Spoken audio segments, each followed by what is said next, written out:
ಉಡುಪಿ ಶ್ರೀಕೃಷ್ಣ ಮಠ ಪುತ್ತಿಗೆ ಪರ್ಯಾಯ ಮಠದ ಆಶ್ರಯದಲ್ಲಿ ಶ್ರೀಕೃಷ್ಣ ಜನ್ಮಾಷ್ಟಮಿಯನ್ನು ವೈಭವಪೂರ್ಣವಾಗಿ ಆಚರಿಸುವ ಉದ್ದೇಶದಿಂದ 1 ತಿಂಗಳ ಕಾಲ ಹಮ್ಮಿಕೊಂಡಿರುವ ಶ್ರೀಕೃಷ್ಣ ಮಾಸೋತ್ಸವಕ್ಕೆ ಕೃಷ್ಣಮಠದ ರಾಜಾಂಗಣದಲ್ಲಿ ಚಾಲನೆ ನೀಡಲಾಯಿತು. ಶ್ರೀಕೃಷ್ಣ ಮಾಸೋತ್ಸವ ಉದ್ಘಾಟಿಸಿ ಮಾತನಾಡಿದ ಅದಮಾರು ಮಠದ ವಿಶ್ವಪ್ರಿಯತೀರ್ಥ ಶ್ರೀಪಾದರು, ಭಗವದ್ಗೀತೆ ನಮ್ಮ ದೇಶಕ್ಕೆ ಸಂಸ್ಕೃತಿಯನ್ನು ತಿಳಿಸುವ ಬಹುದೊಡ್ಡ ಸಂಪತ್ತು. ಕೃಷ್ಣ ದೇವರನ್ನು ಪ್ರತಿದಿನ ಉಪಾಸನೆ ಮಾಡುವ ಕೆಲಸವಾಗಬೇಕು. ನಮ್ಮ ಧರ್ಮದ ಮೇಲೆ ಪ್ರಹಾರವಾದಾಗ ಅತಿವೃಷ್ಟಿ ಅನಾವೃಷ್ಟಿ ಆಗುತ್ತದೆ. ಧರ್ಮ ಸಂಸ್ಕೃತಿಯ ನಾಶಕ್ಕೆ ಪ್ರಯತ್ನಿಸಿದರೆ ಅನಾಹುತಗಳು ಸಂಭವಿಸುತ್ತದೆ ಎಂದರು. ಪರ್ಯಾಯ ಪುತ್ತಿಗೆ ಮಠದ ಸುಗುಣೇಂದ್ರ ತೀರ್ಥ ಶ್ರೀಪಾದರು ಮಾತನಾಡಿ, ಶ್ರೀಕೃಷ್ಣ ಉತ್ಸವ ಮಹತ್ತರ ಉತ್ಸವವಾಗಿದೆ. ಶಾಸ್ತ್ರಗಳ ಪ್ರಕಾರ ಅತ್ಯಂತ ಉನ್ನತ ಮಹೋತ್ಸವವಾಗಿದೆ ಎಂದರು. ಇನ್ನೊಂದು ಇದ್ರೆ ಅದನ್ನು ಯಾರು ತಗೊಳ್ಳೋದು. ಕಲಿಯುಗದ ಜನರ ಮೆಂಟಾಲಿಟಿ ಏನಂದರೆ ಆಲ್ ಇನ್ ಒನ್, ಎಲ್ಲವೂ ಒಂದು ಕಡೆ ಇರಬೇಕು. ಹಾಗಿದ್ರೆ ಅದನ್ನು ತಗೊಳ್ಳಿ.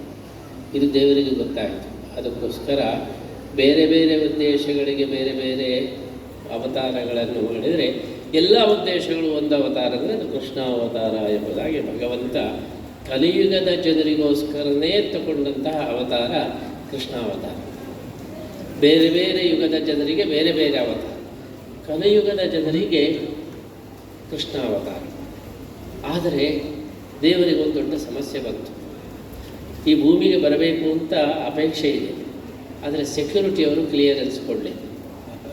ಹಾಗೆ ಹೋಗಲಿಕ್ಕಿಲ್ಲ. ನಿಮಗೆ ಪ್ರಧಾನಮಂತ್ರಿಯವರಿಗೆ ಕೃಷ್ಣ ಮಠಕ್ಕೆ ಬರಬೇಕು ಅಂತ ತುಂಬ ಅಪೇಕ್ಷೆ ಇದೆ, ಆದರೆ ಸೆಕ್ಯೂರಿಟಿಯವರು ಬಿಡ್ತಾರೆ, ಹೋಗಲಿಕ್ಕಿಲ್ಲ.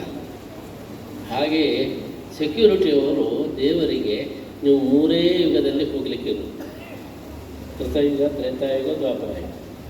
ಕಲಿಯುಗದಲ್ಲಿ ನೀವು ಹೋದರೆ ನಮ್ಮದು ಕ್ಲಿಯರೆನ್ಸ್ ಕೊಡೋದು. ದೇವರು ಎಷ್ಟು ದೊಡ್ಡವರಾದರೂ ಕೂಡ ಸೆಕ್ಯೂರಿಟಿಯವರ ಮಾತನ್ನು ಹೇಳಲಿಕ್ಕೆ ಸಾಧ್ಯವಿಲ್ಲ. ಪ್ರೈಮ್ ಮಿನಿಸ್ಟರು ಕೂಡ ಎಷ್ಟು ದೊಡ್ಡವರಾದರೂ ಕೂಡ ಅವರು ಸೆಕ್ಯೂರಿಟಿಯವರು ಹೇಳಿದ ಹಾಗೆ ಕೇಳಬೇಕು. ಪಾಪ ಅವರಿಗೆ ಸ್ವಾತಂತ್ರ್ಯವೇ ಇಲ್ಲ. ನಮ್ಮ 2ನೇ ಪರ್ಯಾಯದಲ್ಲಿ ರಾಷ್ಟ್ರಪತಿಗಳು ಬಂದಿದ್ದರು, ಶಂಕರ್ ದಯಾಳ್ ಶರ್ಮಾ. ಅವರಿಗೆ ನಾವು ಒಳ್ಳೆಯ ಔತಣ ಮಾಡಿಸಬೇಕು ಅಂತ ಹೇಳಿ ಮಾಡಿಸಿದ್ವಿ. ಈ ಇಬ್ಬಳ್ಳೆಯ ರಸಾಯನ ಮಾಡಿಸಿದ್ವಿ.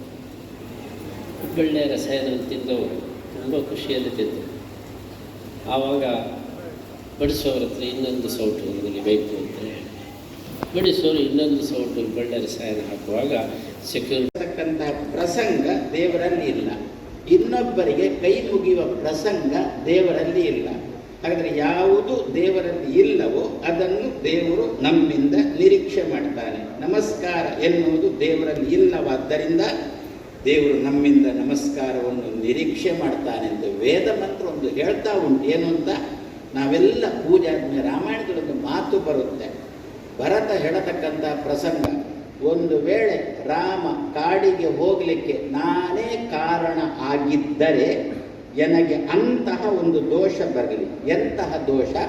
ಯಾರು ದೇವರ ಉಪಾಸನೆ ಮಾಡಿ ದೇವರ ಪೂಜೆ ಮಾಡಿ ಹೊರಗೆ ಬಂದು ದೇವರಿಗೆ ನಮಸ್ಕಾರ ಮಾಡದೇನೆ ತನ್ನಷ್ಟಕ್ಕೆ ಹೋಗಿಬಿಡ್ತಾನೋ ಅವನಿಗೆ ಏನು ದೋಷ ಬರುತ್ತೋ ಆ ದೋಷ ನನಗೆ ತಟ್ಟಲಿ ಅಂತ ಒಂದು ಮಾತು ಬರುತ್ತೆ. ಅಂದರೆ ಆದರೆ ದೇವರು ಭೂಯಿಷ್ಠಾಂತೆ ನಮ ಉಕ್ತಿಂಬಿದೇವ, ಎಲ್ಲ ನಾವು ಮಾಡತಕ್ಕದ್ದನ್ನೆಲ್ಲ ಮಾಡಿ, ಮಹಾರಾಯ ನಿನ್ನಿಂದಾಗಿ ನಾನು ಈ ದಿವಸ ಚೆನ್ನಾಗಿದ್ದೇನೆ, ನಿನಗೊಂದು ನಮಸ್ಕಾರ ಅಂಥೇಳಿ ನಾವು ದೇವರಿಗೆ ಏನು ಮಾಡಬೇಕು ಅಂತ ಕೇಳಿಬಿಟ್ರೆ ನಮಃ ಅಂತ ದೇವರಿಗೆ. ಆದ್ದರಿಂದ ಯೋಗೀಶ್ವರಾಯ ನಮಃ ಅಂತೊಂದು.